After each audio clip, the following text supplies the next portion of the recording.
Robbery. He made them suffer.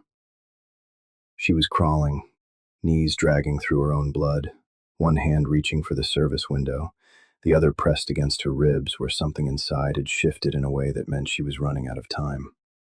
The diner was locked from the outside. The register was empty. The men were gone. Marin Solis was going to die on the floor of a restaurant that paid her $9.50 an hour. Then headlights swept across the glass. A black SUV. A man stepping out. He looked through the window and saw her reaching for nothing. He put his fist through the door. Marin Solis was left for dead on a diner floor by men who came for money that didn't exist. And the man who broke through that scribe and hit that bell, because what he does to the men who did this will shake you. Marin had been closing house alone every night for 7 months. The diner sat on a dead stretch between the interstate and Charlotte's warehouse district, the kind of place where truckers stopped for coffee at 3 a.m. and nobody asked your name. She worked the 6 p.m. to 2 a.m. shift, sometimes longer if the morning girl called out. $9.50 an hour, plus tips that averaged $30 on a good night. She'd been working since she was 16.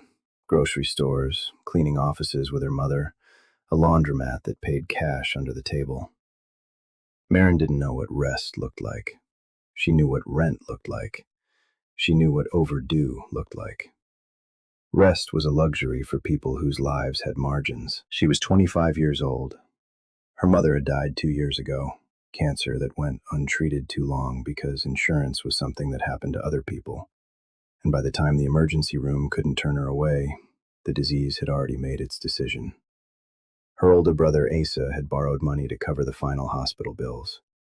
$15,000 from a man whose name Marin didn't know at the time.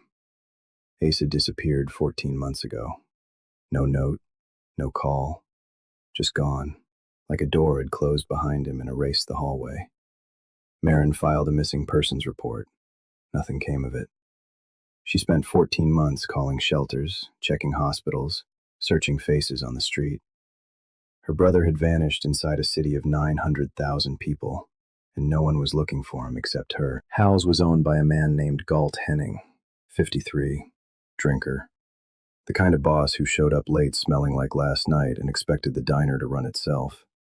Marin covered for him constantly, opening when he was too hungover, balancing the register when his math didn't add up, staying late to clean because the morning crew wouldn't do it. She didn't complain because complaining required energy she'd already spent, and because Galt was the only employer in 2 years who hadn't found a reason to fire her. That night, 1:47 a.m., 3 men walked into Hal's. They didn't sit down. The first one went straight for the register. Marin opened it without being told. She put the cash on the counter, $312, and stepped back with her hands visible. Compliance was survival. She'd learned that long before this moment, but $312 wasn't what they came for. The tallest one grabbed her by the collar and shoved her toward the back. The safe.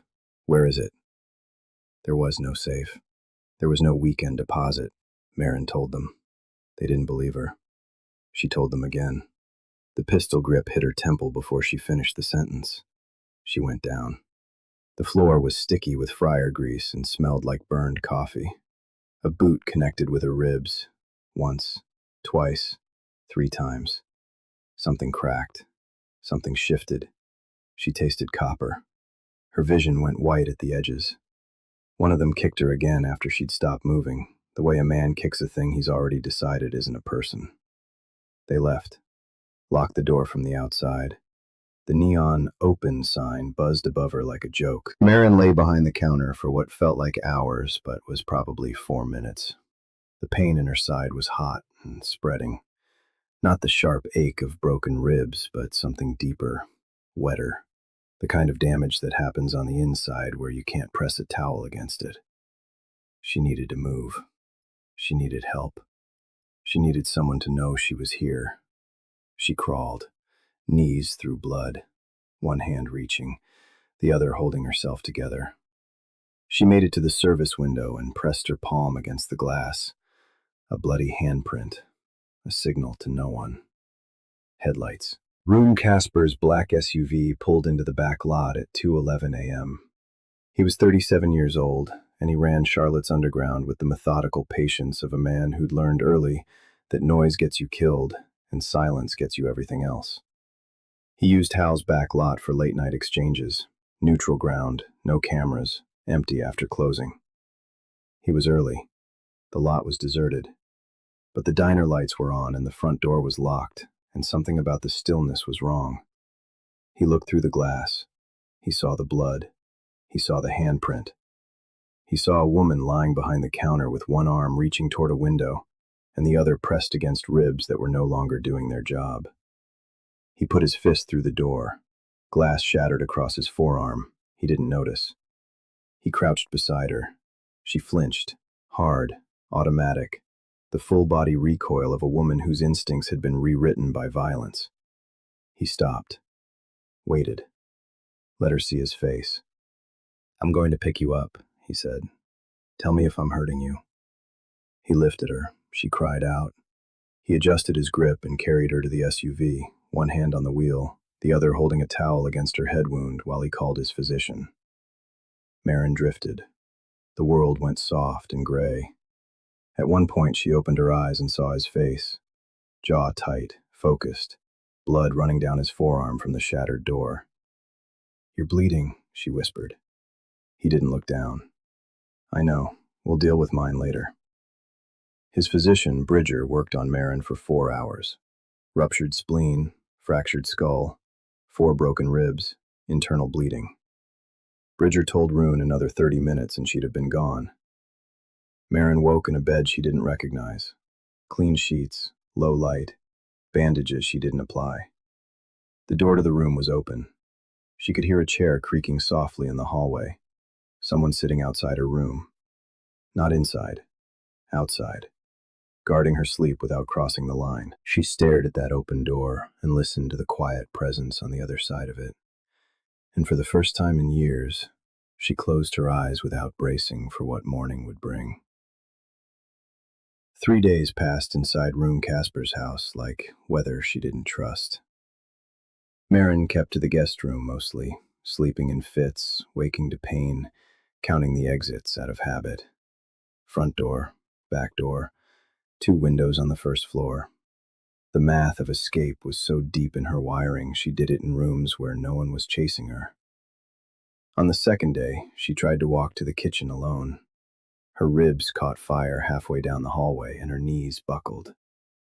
Rune appeared from nowhere, one hand steadying her elbow, not grabbing, not gripping. "You've got 4 broken ribs," he said. "The kitchen isn't going anywhere." She looked at him with the expression of a woman who'd been carrying herself for so long that someone else's hand on her arm felt foreign. "I can manage. I know you can, but you don't have to right now." She let him help her to the kitchen table. She didn't thank him. He didn't wait for it. 4th morning. Marin's hands were still bandaged, knuckles split, fingers swollen. The damage from the diner floor ground into her skin. She stood at the stove trying to crack an egg into a pan because sitting in bed waiting for someone else to feed her made her feel like a patient, and she wasn't a patient. She was a person. The egg slipped, hit the floor, yolk spread across the tile in a slow yellow pool. Marin froze. Not because of the mess, because dropping things had always meant something was coming. Galt docked her pay when she broke a plate at the diner. Her father, before he left when she was 12, had a temper that could be triggered by a spilled glass of water. The reflex was older than memory. She stood there, shoulders braced, staring at a broken egg on a kitchen floor, waiting for the punishment. Rune walked in. He saw the egg. He grabbed a towel from the counter, crouched down, wiped it up, stood, cracked 2 more into the pan. Didn't look at her. Didn't. Marin watched him from across the kitchen. Something in her shoulders loosened 1 degree. 1 single degree. But she felt it. That afternoon, Rune sat across from her at the table and opened a folder thick enough to stop a door. "The robbery wasn't random," he said. He laid it out. His people had traced the 3 men within 48 hours. They worked for a loan shark named Prosser, who operated Charlotte's debt collection underground with the protection of a corrupt police lieutenant named Shears. Prosser sent them to Hal's because the diner's owner, Galt Henning owed him a debt he couldn't cover. Galt told Prosser there was a $20,000 weekend deposit in a back safe. There was no safe, no deposit. Galt lied to buy himself time, and he bought it with Marin's body. He scheduled her for the closing shift deliberately. He knew Prosser's men would come. He knew she'd be alone. Marin's palms flattened against the table. Galt sent them. He sent them knowing you'd be the only person in that building. The silence that followed was heavy enough to press the air from the room. Marin sat with it. The man she'd covered for, opening his diner when he was too drunk to stand, cleaning his kitchen, working his shifts, had pointed 3 armed men at her, like she was a locked door between him and another month of breathing. She didn't cry. Something shifted behind her eyes. Cold. Quiet. A rearrangement of everything she thought she understood about the last 2 years. Not despair. Something with teeth. The evenings took on a pattern. Rune read in the living room while Marin sat on the other end of the couch working through documents his people had compiled. He brought her coffee without being asked. Black, no sugar. She noticed the scar on his forearm from the diner door. Still raw, never treated. She caught herself watching him. The patience in his hands when he turned pages, the way his jaw carried tension even at rest. She looked away. He caught her every time. Neither said a word about it. One night she couldn't sleep and found him in the kitchen at 1 a.m. with a cold cup of coffee and a book. She sat across from him. He made her tea without asking. The silence between them was easy, warm, the kind that doesn't ask you to fill it. She wrapped her hands around the mug and felt something thaw behind her sternum that had been frozen so long she'd stopped noticing the cold. A week after the robbery, Galt appeared on the local news, standing outside Hal's diner, talking to a reporter about the terrible incident. His voice cracked when he said Marin's name. He called her, like family. He wiped his eyes with the back of his hand. The anchor offered sympathetic nods. The segment ended with a tip line number and a community fundraiser Galt was organizing, in Marin's honor. Marin watched from the living room. Something crystallized. Not broke, crystallized. The man on that screen sent armed men to his own diner knowing she'd be there alone. He was performing grief for a woman he'd tried to sacrifice. He wasn't devastated. He was a costume. She wasn't the broken one. He was. She turned back to the files, went deeper, and the ground opened beneath her. Prosser's operation wasn't just loan sharking. People who owed him and couldn't pay were forced into labor in illegal warehouse operations across Charlotte's industrial district. Unpaid work, confiscated IDs, debts designed to inflate faster than any human could work them down. Lieutenant Shears kept the lid on. Anyone who tried to leave was arrested on fabricated charges and returned. Then Marin saw a name in the records and stopped breathing. Asa Solis, her brother. Borrowed $15,000 2 years ago. Current balance, $190,000. Rigged interest. Location, Warehouse 11, West Side Industrial Corridor. Status, active laborer. 14 months. Her hand covered her mouth. 14 months she'd searched. Shelters, hospitals, morgues. Her brother had been 12 miles away the entire time, trapped in a building she could have driven past 100 times without knowing. Everything she'd held broke open. She screamed. Not words, sound. The grief and guilt and rage of 14 months compressed into something that shook the walls. She put her fist through a cabinet door. Rune caught her hand before she did it again. Not gripping, steadying. When the storm passed, she was raw-voiced and trembling. He said, "Good. You have a voice. Use it." Marin wiped her face.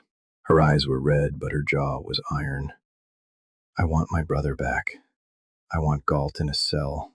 I want Prosser's warehouses emptied. And I want every person who ever shook that man's hand to see what he built on the backs of people who had no one to fight for them." The Charlotte Business Alliance annual dinner, 3 weeks out. Black tie event at the Mint Museum. Prosser, operating under his legitimate identity as Marsh Prosser, Charlotte real estate investor, was being recognized for community economic development. Lieutenant Shears was attending as an honored guest. Galt Henning had a table near the stage. 400 guests, full press, the governor. Marin intended to turn every screen in that room into a confession.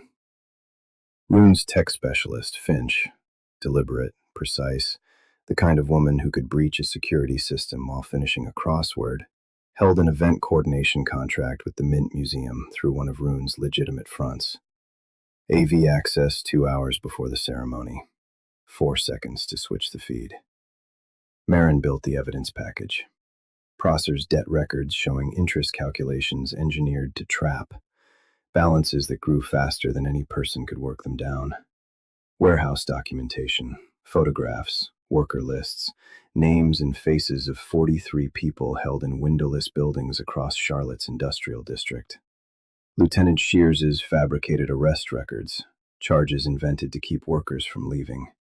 Galt's referral payments, $2,000 per person fed into Prosser's system. 8 names from Hal's diner alone. Then she went deeper into Prosser's files and found the piece that made her hands go still. Galt wasn't just a debtor, he was a recruiter. Employees who fell behind on rent, who needed pay advances, who were desperate. Galt introduced them to Prosser as a favor. He'd been doing it for 4 years. A pipeline running from the diner counter straight into the warehouses, built on the trust of people who thought their boss was helping them. Marin found her brother's referral paperwork. Galt's signature at the bottom. The man who employed her was the man who sold Asa into forced labor for $2,000, and the robbery night. It wasn't just a stalling tactic. If Marin survived, she'd be scared and broke enough to accept Prosser's help, feeding herself into the same pipeline that swallowed her brother. If she didn't survive, Galt would collect on a life insurance policy he'd taken out on every employee at Hal's. A policy Marin never signed. Her death had a dollar value.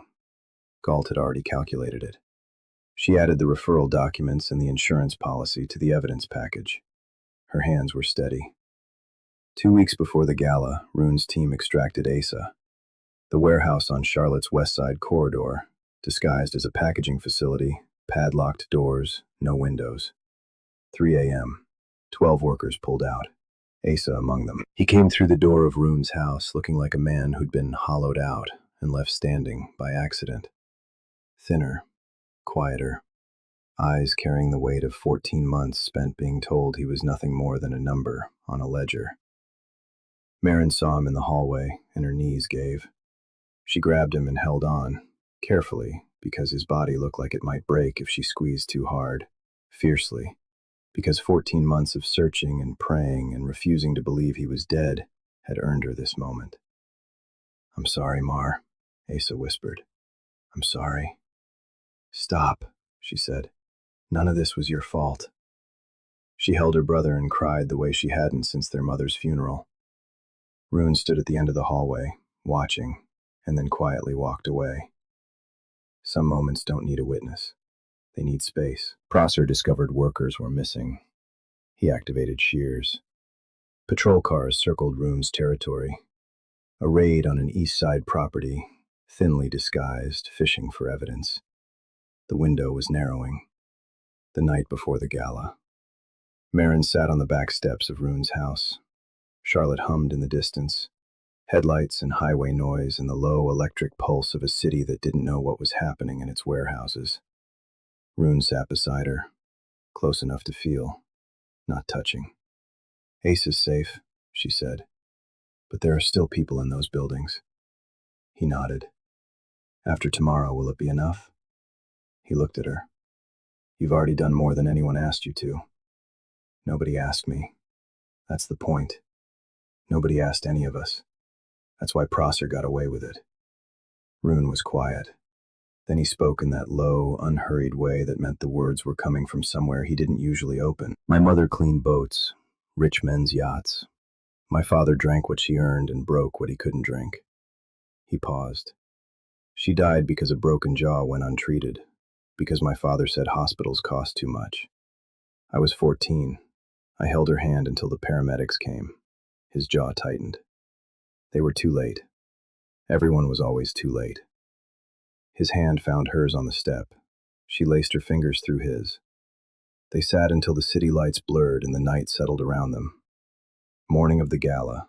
Marin dressed in silence. Steel gray gown, not decoration, armor. Finch wired the earpiece. Asa stayed at the house with Rune's people. He hugged her at the door. Finish it, Mar. She walked downstairs. Rune was waiting. Dark suit, no tie. He saw her and went still. Didn't compliment her. Looked at her like she was about to take something apart and he wouldn't miss it for the world. She almost smiled. The Mint Museum. Marble, high ceilings, champagne, 400 guests. Marin entered on Rune's arm. Whispers moved through the room. People recognized him. Some recognized her, the waitress from the robbery, the face from Galt's tearful news segment. She was supposed to be recovering. Instead, she walked through that room like she'd already won and was waiting for everyone else to catch up. Galt saw her first, his face drained. Prosser tracked Galt's gaze and found Marin. His expression didn't change, too controlled, but his glass tightened in his hand. Marin walked past Galt's table. She didn't speak. She looked at him once, one look carrying more weight than a sentence ever could, and kept walking. Prosser took the stage for his award.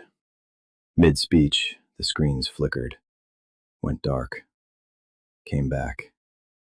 Debt records, warehouse photographs, 43 names and faces, Galt's referral payments, Shears's fabricated arrests, Ace's debt, $15,000 inflated to $190,000, the life insurance policies, and audio. Galt and Prosser discussing the robbery night, clinical and cold, Galt's voice saying the words that would follow him into his cell. She's replaceable. File the insurance if she doesn't make it. Every camera turned toward the screens, and Marin stood in the center of the Mint Museum, unbroken, while the men who priced her life watched theirs collapse. The first face on the screen was Asa Solis. Not a mugshot, not a file number, a photograph from before.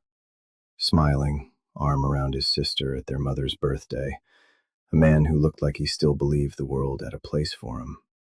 Beside it, his debt ledger. $15,000 borrowed to bury his mother with dignity. $190,000 owed 14 months later. The math displayed in clean, undeniable columns that showed exactly how the numbers were rigged. Interest compounding weekly, phantom fees added monthly. A balance designed to grow faster than any human being could work it down. 42 more faces followed, one by one. Name, photograph, original debt, inflated balance. 43 people who walked into Prosser's office carrying the weight of a medical bill or a missed rent payment and never walked out. Displayed long enough to be read, photographed, remembered. The warehouse photographs came next. Rows of cots, padlocked doors, a bathroom with no door, industrial lighting that never turned off. The faces in those photographs matched the names on the screen. Hollow-eyed, thin, standing in a windowless building 12 miles from a city that never noticed they were missing. Galt's referral payments, $2,000 per person. 8 names from Hal's Diner. Employees who came to their boss desperate and were handed to Prosser like inventory. Ace's referral paperwork with Galt's signature at the bottom. A man sold into forced labor by the same boss his sister worked double shifts to cover for. The life insurance policies. Every employee at Hal's. Taken out without knowledge or consent. Galt's name as beneficiary. The robbery night reframed. Not desperation. Calculation. Marin's death had a price tag. Galt had already done the math. Shears's fabricated arrest records. Charges manufactured against workers who tried to leave. False warrants, invented violations, a badge turned into a deadbolt. The audio played last. Galt and Prosser's voices through every speaker in the Mint Museum. Recorded by Rune's team. A conversation about the night 3 men nearly killed a woman on a diner floor, discussed with the warmth of men reviewing a shipping invoice. Galt's voice, flat, familiar, the same voice that had called Marin, like family, on the evening news, saying the words that would define him for the rest of his life. She's replaceable. File the insurance if she doesn't make it. 400 people heard it. The room didn't gasp. It contracted. The silence was worse than noise. The silence of people processing something that couldn't be rationalized or explained away. Prosser tried. He turned toward a camera, mouth opening around a denial that had worked 100 times before in rooms where no one had evidence. These documents are... His own voice cut him off. The audio looped. The warehouse discussion played again. The mask collapsed. Galt didn't try. He sat at his table with his hands flat on the white tablecloth, staring at the screens with the expression of a man who'd just heard a door lock behind him for the last time. Shears bolted for the east exit. 2 FBI agents were already there, positioned since an anonymous evidence package arrived at the Charlotte field office that morning. He walked into them and stopped. The fight went out of him between one step and the next. FBI entered the main hall. 4 agents, calm, unhurried. Prosser was escorted from the stage. Galt was pulled from his chair, both cuffed in front of every camera. Both walked past 400 witnesses who'd been drinking champagne with them 20 minutes ago. The flashbulbs didn't stop. Marin stood in the center of the Mint Museum. She didn't speak. She didn't cry. She breathed, deep, full, using every rib, even the ones that still ached from a diner floor 3 months ago. The first breath in years that didn't cost her anything. 6 months later, a converted warehouse on Charlotte's West Side corridor, one of Prosser's former operations, reclaimed through the courts.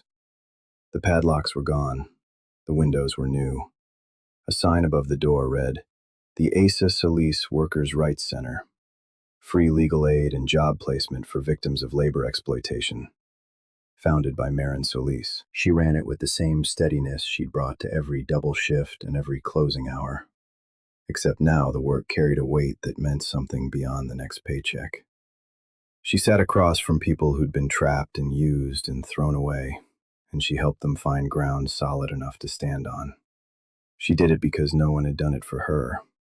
She did it because someone should have done it for Asa. She did it because replaceable was a word she intended to bury. Asa was the first person through the door on opening day. Thinner, quieter, but standing. He answered phones. He helped new arrivals with paperwork. He did the steady, quiet work of a man rebuilding himself one small task at a time.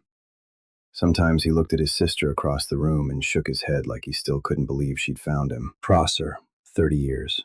Labor trafficking, financial fraud, conspiracy. Galt, 18 years. Accessory to armed robbery, insurance fraud, 8 counts of trafficking facilitation. Shears, 16 years. Corruption, fabrication of evidence, obstruction. Rune walked into the center on a quiet morning. The coiled tension that had lived in his body was softer. He'd restructured, stepped back, investing in workforce development across Charlotte's industrial corridor. He found Marin in the kitchen. She turned to him. "That 4th morning at your house. I was trying to make breakfast. My hands were still wrapped. I dropped an egg." She paused. I froze, just stood there waiting, because dropping things has always meant something bad was coming. Her eyes were bright. "You walked in, didn't look at me, didn't say a word, cleaned it up, cracked 2 more into the pan, and made breakfast like nothing happened." She swallowed. "Every man I've known made broken things feel like my fault. You just cooked breakfast." That's when the flinch started to loosen. That's when I knew. Rune stepped forward. Marin closed the distance. The kiss was hers, her choice, her timing. Not because he saved her, because he broke through a diner door and never once made her feel like she owed him for it. Because he cleaned up a broken egg and showed her that small accidents don't always mean punishment is coming. A county holding cell. Galt Henning on a thin mattress. Plexiglass TV. The anchor's voice. The Asa Solis Workers' Rights Center celebrated the placement of its 100th client today. Founder Marin Solis spoke alongside her brother, calling the center proof that no one is replaceable. Replaceable. The word landed like a verdict delivered by his own mouth. His hand found the remote. He turned it off. The cell went quiet. The kind of quiet that doesn't pass. He sat in it, and he lived with it. Marin Solis was left to die on a diner floor by men sent by a man she trusted. She crawled toward a window with one hand, reaching for nothing. Headlights found her. A stranger broke through a door. He didn't save her because he was good. He saved her because he knew what it means to hold someone's hand and arrive too late. He wasn't too late for Marin. And Marin wasn't too late for Asa. And what she built from the wreckage will outlast every man who tried to price her life and found out it was worth more than they could afford. If this one hit somewhere you didn't expect, don't hold it in. Drop this with someone who needs to hear that being called replaceable by subscribe, ring that bell, and be here when the next one drops.